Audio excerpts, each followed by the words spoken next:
Uma vitória da direita argentina ou uma contundente derrota da esquerda? No último domingo nós tivemos o que os argentinos chamam de PASO, primárias abertas, simultâneas e obrigatórias. É um evento que serve para os partidos avaliarem a força de seus candidatos, inclusive de mais de um candidato dentro do mesmo partido. Geralmente os menores abandonam a competição, formam coalizões e os maiores escolhem seus candidatos com base no resultado das prévias. E o grande destaque ficou para Javier Milei, o candidato de direita, ou tido por boa parte da mídia como o ultradireitista, que é um polêmico economista com ideias diferentes. Ele é um anarcocapitalista, se intitula assim, e roubou os holofotes do Sérgio Massa, ministro do atual governo, que nas pesquisas aparecia como o primeiro. E diante disso, o pessoal começou a perguntar se, poxa, isso é um fio de esperança para a América Latina? Será que o Milei leva as eleições? E principalmente, será que ele conseguirá mudar as coisas na Argentina? Sendo que a gente pode entender a Argentina como uma espécie de indicador antecedente em termos políticos do que acontece no Brasil, porque lá nós tínhamos a esquerda, ganhou o Macri. Aqui nós tínhamos a esquerda, veio o Bolsonaro. Aí o Macri perdeu, voltou à esquerda com Fernandes. Aqui o Bolsonaro perdeu, voltou à esquerda agora com Lula. Será que a vitória do Milei seria um prelúdio de que no próximo pleito eleitoral nós poderíamos ver a direita voltando aqui no Brasil? Bom, nós falaremos sobre isso no Perini Responde número 14, além de pegar outras perguntas como: ter um plano de saúde ou investir com esse objetivo? Manter o Tesouro Selic 2029 até o vencimento vale a pena? E por que a Bolsa está caindo há 13 pregões seguidos?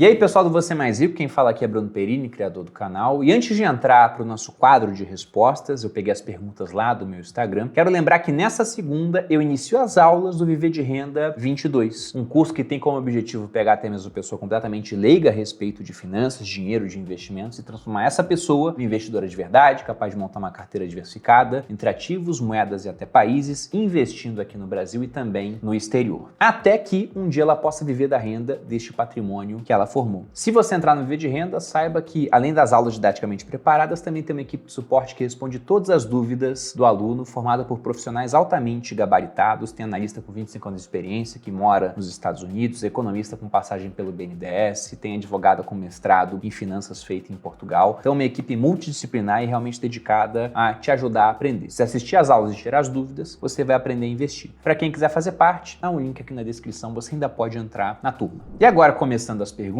eu vou pegar essa da introdução porque realmente chegou muito no meu Instagram. Veja aqui, por exemplo, Garota de Bailes falando: qual a sua opinião sobre as eleições na Argentina? O Edson mandou também: a Argentina tá deixando a gente sonhar com uma América Latina mais pró-liberdade? O Renan: o que está achando das prévias das eleições argentinas no caso do Milei? E para começar a responder, é interessante que a gente veja o resultado dessas prévias. Observe na tela, como eu coloquei, que o Javier Milei ficou em primeiro lugar com 30,1% dos votos. Vale dizer que houve uma abstenção muito grande também, que foi a maior desde que as prévias foram implementadas lá em 2009, ficou em 30,38%, mas a grande surpresa foi esse resultado do Milei, que desbancou o Sérgio Massa, que é ministro da Economia do atual governo, porque se você olha o resultado das prévias e compara com as pesquisas, que eu tô colocando na tela aqui agora, veja que na pesquisa você tinha quase uma inversão, você tinha o Sérgio Massa em primeiro com uma diferença expressiva de 8 pontos percentuais em comparação ao Milei. E lógico que o Javier Milei foi o grande destaque, mas a direita em si acabou sendo a vencedora desse pleito. Porque se você soma os votos dos candidatos da direita, nós temos ao todo 58,4% do total de votos. E se você pega só o Javier Milei sozinho, ele teve mais votos do que os dois candidatos do União por la Pátria, que são o Sérgio Massa e o Juan Grabois, ou Grabois, acho que se fala assim o nome dele, Grabois, mas posso estar pronunciando errado. A questão é que juntando o Juan com o Sérgio Massa, você tem 27,3% dos votos e só o Milei teve 30,1%. E aí, para quem não conhece, quem é o Javier Milei? Bom, eu lembro do seguinte: há não muito tempo eu fiz um podcast, Os Sócios, com a participação do Fernando Urrich e da Josiane Raese, falando sobre a situação na Argentina, porque a Argentina tem uma inflação muito alta, juros muito altos para conter essa inflação, vai passar por um processo eleitoral agora no final do ano, em outubro, e o Milei não estava tanto na mídia agora como está escancaradamente, né, furando bolha, mas já era tido como um nome forte da direita. Se bem que direita talvez não seja a melhor maneira de se referir ao Milei, porque ele é um libertário, é um outro bicho, é que a gente geralmente fica olhando para a política em linha, né? Pensando, tem a esquerda, tem o centro e tem a direita. Mas tem muita gente que, por exemplo, é mais conservadora em pauta de costumes, não se considera de esquerda, mas quando você vai olhar em termos econômicos, não quer uma diminuição do Estado. De modo que a melhor maneira de visualizar isso para mim não é essa visão em linha, mas sim aquela visão do diagrama de Nolan, que coloca, por exemplo, né, políticas econômicas e a parte social dentro de um diagrama. Se você pega, por exemplo, gente que não gosta nem de liberdade econômica e nem de liberdade social, social, esse pessoal fica na parte totalitária. Para quem liga mais para a liberdade econômica, vai mais para a parte da direita, mais para liberdades no pleito social, vai mais para a parte da esquerda, na pauta de costumes, por exemplo. Quem quer liberdade nos dois, que é o caso do Milei, essa pessoa acaba sendo libertária, vai lá para cima. Essa visão do diagrama de Nolan, por exemplo, ela acaba com uma briga que existe, por exemplo, né, quando o pessoal fala lá do... Vou falar a palavra aqui porque senão cai o alcance do vídeo, mas o que aconteceu na Alemanha na década de 30 e Segunda Guerra Mundial. O pessoal fica sempre querendo empurrar esse filho feio, né, para a esquerda, para a direita, mas se você olha, poxa, eles tinham pouca liberdade em pautas culturais e também pouco na pauta econômica, então tá no segmento totalitário. Da mesma forma, por exemplo, que o stalinismo tá aqui também. Você não tinha liberdade econômica e também não tinha liberdade na parte cultural, social, pauta de costumes, por exemplo. Ou seja, esses dois movimentos que alguns veem como antagonistas, pela visão do diagrama de Nolan, seriam irmãos siameses briguentos, filhos da mesma besta totalitária que anula o indivíduo. E um libertário estaria no oposto disso, né, querendo mais liberdade social, de pauta de costumes e também mais liberdade econômica. E o Milei, ele é um outsider no mundo da política, porque o primeiro contato dele foi em 2021, quando ele foi eleito deputado federal. Ele ganhou muita repercussão com suas falas pesadas contra a esquerda e o kirchnerismo. E na esfera econômica, ele tem as ideias liberais de reduzir bastante o tamanho do Estado argentino. Por exemplo, dos 18 ministérios que temos agora, ele quer eliminar 10, manter apenas 8. Ele também fala que a Argentina era o país mais rico do mundo antes de ter um Banco Central. Ele é contra a ideia do Banco Central, pegando algumas das pautas que eu já vi o Javier Milei falando. Como eu já disse, ele quer reduzir o Estado, ele quer eliminar o Banco Central, ele quer dolarizar a economia da Argentina, o que informalmente já acaba acontecendo, então ele quer com o tempo acabar com essa moeda, o peso, pelo menos para tentar dar um jeito na inflação, talvez depois ele queira criar uma outra moeda. Ele quer privatizar várias empresas públicas, quer o fim da indenização trabalhista por demissão, porque ele entende que se você tem menos custo para demitir, isso também favorece a contratação, que o empresário bota isso na conta, né? Se demitir vai ser mais caro, é melhor não contratar. Ele quer desregulamentar a posse de armas, militarizar prisões na Argentina, também é a favor da criminalização do aborto e do fim da educação obrigatória. Isso aqui é um breve resumo, tem muito mais coisa sobre o Milei por aí. E aí vem as perguntas, né? Será que o Milei ele consegue ganhar essa eleição? Bom, acho que ganhar ele tem chance. A questão é, ganhar a eleição é o suficiente para mudar o que acontece na Argentina, um país que hoje tem uma inflação de 113,4% acumulada em 12 meses e uma taxa de juros de 118%, aí o buraco é muito mais embaixo, até porque o presidente é importante, mas lembre-se que o presidente ele não é todo poderoso e não governa sozinho. E por mais que o Milei ele possa se sair vencedor, como é que vai ser a questão do Congresso? Porque se você pega a União por la Pátria, o partido do qual faz parte o Sérgio Massa, eles têm muito poder no Congresso ainda. Então muita coisa que o Milei quer fazer, como por exemplo, vamos acabar com o Banco Central. Eu não conheço o ordenamento jurídico argentino, mas eu duvido que o presidente possa fazer isso com uma canetada. Ou seja, pode ficar muito mais na parte da retórica do que realmente na prática. E se na Argentina as coisas acontecem como aqui no Brasil, o Lula ganhou a eleição, ele não gosta do Roberto Campos Neto, mas até o final de 2024, retirando alguma exceção que possa acontecer no caminho, uma renúncia do Campos Neto, ou por algum motivo ele ser tirado do cargo por algo irregular, mas o caminho natural seria ele ficar até o final de 2024, por mais que o Lula fale, poxa, não é esse cara que eu gostaria de ter no Banco Central. Então simplesmente não basta acreditar que, vai ganhar a eleição, vai mudar o país. A gente já viu esse filme antes, tanto aqui no Brasil quanto na Argentina, quando o Macri ganhou, um monte de gente se animou. Eu lembro que a Argentina chegou a emitir títulos com mais de 100 anos, na verdade que eram títulos soberanos, sem vencimento. E aí um monte de gente comprou aquele negócio, sendo que depois a inflação continuou subindo, os juros continuaram subindo, sombra de calote apareceu de novo por falta de dólar. Então isso pode ser um fio de esperança para a Argentina? Até pode, mas eu sou meio cético quanto a mudanças bruscas na trajetória de um país. Assim como sou meio cético também com essas mudanças na trajetória de um único indivíduo. Se você, por exemplo, não treina há 30 anos e começa a treinar durante 2 semanas, eu acho que no próximo ano você já não está treinando de novo. Porque olha o que já aconteceu no seu passado. Só que para o indivíduo é muito mais fácil mudar. Grande parte das mudanças vem da vontade individual. Agora se você pega para um país, para um coletivo de 45 milhões de pessoas, como é o caso da Argentina, onde você já tem muita pobreza, que infelizmente está crescendo, se você olha a Argentina hoje, 38,7% da população está na pobreza, sendo que 8,9% estão na extrema pobreza. Acho muito difícil que o Milei consiga fazer o que ele quer, que é, entre aspas, passar a motosserra nos gastos públicos. Ele pode reduzir, mas acho que menos do que ele acha que vai conseguir reduzir. Então eu, por exemplo, não vou investir na Argentina acreditando que esse vai ser um ponto da virada. Espero que possa ser, que o país lá possa melhorar, independente de quem vai ganhar a eleição. Só que eu, particularmente, sou cético com isso. Pegando a pergunta 2 aqui da Ana Carola. Bruno, você acha mais viável pegar um plano de saúde de R$380 mensais ou investir esse dinheiro por mês, imagino eu, que para a mesma finalidade, ter uma reserva só voltada para questões de saúde? Eu já vi muita gente da educação financeira falando que, olha, não precisa ter plano de saúde não, você pega esse dinheiro e investe em alguma coisa muito líquida, muito segura, segura, se precisar, né, numa consulta você tira lá e um dia você pode ter tanto dinheiro que consegue ir nas consultas, pagar os tratamentos só com rendimento. E essa ideia dá maravilhosamente certo até o dia que ela dá tremendamente errado, que é quando você pode ter um problema mais grave, inclusive antes de conseguir formar uma reserva grande. Ou até já formou, mas dependendo do problema, ele vai consumir tua reserva inteira e mais a parte de outros investimentos, porque a diária mais cara que existe não é de hotel de luxo, é de uma UTI. É caríssimo, é mais caro que um quarto nas Ilhas Maldivas. Então, por isso, o plano de saúde, eu acho que é muito melhor que você ter essa reserva. Ah, mas o plano ele pode me sacanear, tudo. Bom, você contrata um plano bom, realmente, lê as letras miúdas. Não vou falar que não há chance disso acontecer, mas a chance costuma ser reduzida. E com saúde, quando você tem um incidente realmente, por mais que você tenha reserva, aí você consome a reserva inteira e veja, poxa, agora vale a pena fazer um plano de saúde. Você já teve um primeiro incidente primário. O plano de saúde não vai te querer como cliente. Ou, se ele não te falar não, vai colocar um preço bem mais alto. Logo, Ana, se você tem a opção de fazer um plano de saúde hoje por um custo mais baixo, eu faria. Na verdade, foi o que eu fiz. Confesso que eu usei muito pouco meu plano de saúde até hoje, felizmente, mas plano de saúde é isso, é mais ou menos como um seguro de carro. Ninguém faz um seguro de carro doido para usar, você espera nunca ter que usar aquele negócio. E plano de saúde também, porque o problema não são pequenas consultas, isso aí qualquer dinheiro paga, né? Muitas vezes para quem tem o dinheiro para investir. O problema são os grandes incidentes que podem vir a acontecer e sempre há uma pequena chance de alguma coisa muito ruim dar errado na sua vida. E pensando nessa chance se materializar, eu acho que plano de saúde e também seguro de vida são muito interessantes. Próxima pergunta do Eduardo Mendes, ele coloca aqui, Tesouro Selic 2029, compensa ir até o vencimento? Se você entrar hoje no site do Tesouro, nós temos 2 títulos Tesouro Selic negociando, um com vencimento em 2026 e um com vencimento em 2029. E bom, eu não sei se eu vou manter um Tesouro Selic até 2029, porque o Tesouro Selic é um investimento muito líquido, muito seguro, e que por ser muito líquido e muito seguro, geralmente tem um rendimento abaixo de outras opções de renda fixa. Então muita gente usa o Tesouro Selic para fazer uma reserva de emergência, ou porque não está vendo oportunidades muito boas no mercado, então deixa o dinheiro lá até que alguma coisa melhor venha aparecer, aí vai lá, tira do Tesouro Selic e aloca. Então pensando nesse pessoal que pode não levar até o vencimento, entre as duas opções, Tesouro Selic 2026 e 2029, eu ainda pegaria o 2029. Por quê? Porque o 2026, daqui a 3 anos, ele está vencendo, e aí você automaticamente vai pagar 15% de imposto sobre o valor que você tem lá. Sendo que pode ser que você quisesse deixar o dinheiro mais tempo lá e não que ele voltasse para sua mão. Então se você pega um 2029, ainda que não leve até o vencimento, mas supondo, retire o dinheiro em 2028, veja que ele ficou mais 2 anos investido sem pagar imposto. E essa parte do imposto faz diferença, né? Suponha que você investiu no Tesouro Selic em 2026. Aí o dinheiro retornou para você daqui a 3 anos. Aí você pega esse dinheiro, 15% menor na parte do lucro por conta do imposto, e investe em outro Tesouro Selic que apareceu que vence em 2028. Aí novamente ele vence e você recebe o seu lucro menos 15% de imposto. Você pagou imposto 2 vezes. Enquanto que se pegasse o 2029, você retiraria o dinheiro no vencimento ou em 2028, nesse exemplo, pagando imposto uma única vez de 15%. Lembrando que esse dinheiro do imposto que você pagou no meio do caminho, ele sai do seu patrimônio, vai para a mão do governo e para de trabalhar para você. Pelo menos diretamente, né? Porque alguns podem colocar, mas vai retornar em serviços públicos de qualidade. Bom, depende muito. Mas o ponto é que já saiu da sua mão. E essa é uma questão relevante no mundo dos investimentos. Anote aí porque esse é um ponto muito relevante. O prazo costuma ganhar da taxa. Então, se você tem a chance de fazer o investimento por um prazo longo, sem ter que pagar imposto no meio do caminho, isso costuma ganhar de taxas mais altas, mas que te obriga a pagar imposto sempre. Vou dar um exemplo aqui, né? Previdência privada, que você pode ficar 30 anos sem pagar imposto, contra um fundo de investimento multimercado, que pode ter um rendimento levemente acima dessa previdência privada. Mas no final a previdência deve dar mais porque não pagou imposto durante, por exemplo, 30 anos. E quando for pagar, dependendo da tabela, pode pagar 10% na tabela regressiva, ou na progressiva, há raras oportunidades, né, para alguns, de não pagar nada. Já um fundo multimercado, ele é obrigado a pagar o Come Cotas 2 vezes ao ano. Então, nesse período de 30 anos, teria pago Come Cotas 60 vezes. Se for um fundo que vai tendo lucro, né, a cada semestre. E aí, se você pega o impacto de pagar imposto 60 vezes contra o impacto de não pagar imposto nenhuma vez até o dia que você quiser retirar o dinheiro, geralmente o não pagar imposto vai te dar mais benefício, seu dinheiro vai crescer mais. É isso, por exemplo, que os muito ricos fazem. Eles abrem um fundo exclusivo, ficam comprando e vendendo as coisas dentro do fundo, e aí não paga imposto, vai pagar imposto só quando for retirar o dinheiro dinheiro do fundo, sendo que o dinheiro pode ter ficado trabalhando lá para eles durante 30 anos. Só que esse fundo é exclusivo para o cara que tem mais de 10 milhões para aplicar, porque tem um custo para você fazer o fundo, para o custo valer a pena tem que ter um dinheiro grande investido lá dentro, uma administração própria. Mas você pode fazer a mesma coisa com uma previdência privada. Ou quando você compara CDBs, por exemplo, um de prazo mais longo geralmente vai te dar mais dinheiro por conta da cobrança de imposto uma única vez, contra aqueles de prazo menor que toda hora estão vencendo e pagando imposto. Então, pensando na parte tributária, um Tesouro Selic 2029 seria melhor do que um 2026. Agora, se a pergunta leva em conta que a Selic vai cair, aí eu não sei, porque eu também não sei enquanto ela vai parar, primeira coisa, enquanto nós teremos de inflação, porque pode ser que a Selic caia, mas a inflação continue baixinha, e aí você tem juros reais ali sendo ganhos, e também não conheço seu perfil como investidor, porque você vai tirar da Selic para botar onde? Ah, eu não quero comprar ações, não quero comprar fundo imobiliário, não gosto de Bitcoin, vou pegar uma outra renda fixa, mas qual que você vai pegar? Então ela acabou ficando muito aberta. Eu sou o camarada que tem uma carteira diversificada, então gosto de ter diferentes ativos, diferentes moedas, até dinheiro em diferentes países, mas não é por isso que eu não vou ter, por exemplo, um Tesouro Selic na minha carteira. Poderia ter por diferentes finalidades, né? Como, por exemplo, reserva de emergência ou um dinheiro que está lá esperando um imóvel em leilão que eu arremato com a minha irmã e que a gente não pegou ainda, não achou interessante, o dinheiro fica lá. Então não é porque a Selic vai cair que simplesmente eu vou deixar de usar um Tesouro Selic.